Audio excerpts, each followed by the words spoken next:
oygacha уже пересадка qilish kerak, bo'lmasam dializga o'tirib qoladi. Keyin Javid aka keldida olib ketdi. Vrachlar bilan maslahatlashib, ko'p cho'zolmaymiz dedi. Oilam manikini ham bir tekshiringlar ham dedi. Tekshirdik. Allohning qudrati bilan oilamniki birma-bir tushdi-da, shunday birga bir tushdi. Qon gruppa ham umuman hech narsa kerak emas, birdan olib qo'yadigan bo'ldi.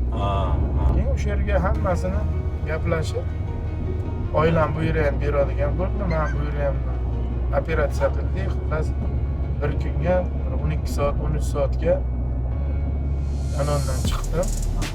Operatsiya 4 soat, 5 soat o'tdi. Keyin birinchi oilamni so'radim, yaxshi deyishdi. Qarovlari ham juda ham zo'r. Menga bir yigit qaradi.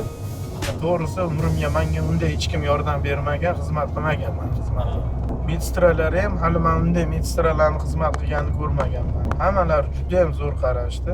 Operatsiyadan chiqqandan keyingi holat vaqtida dorini ichish, vaqtida osmalarni qo'yish, hamma soatma-soat qo'yilgan. Shunaqa narsalar juda katta e'tibor bor ekan ularga. Vaqtga, даже minutga. Menga hozirgacha aytishadi, ertalab choy ichgandan keyin 10:00 ga dorilaring ich. Kechqurun 10:00 ga yana ovqatdan keyin dorilaring ich. 1 soat прогулка har kun.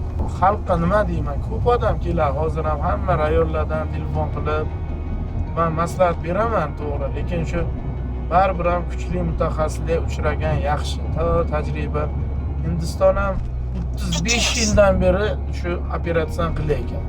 Hozir bilaman o'zimizda mahalladan, qo'shni mahalladan 2-3 odam dializ olib yuribdi.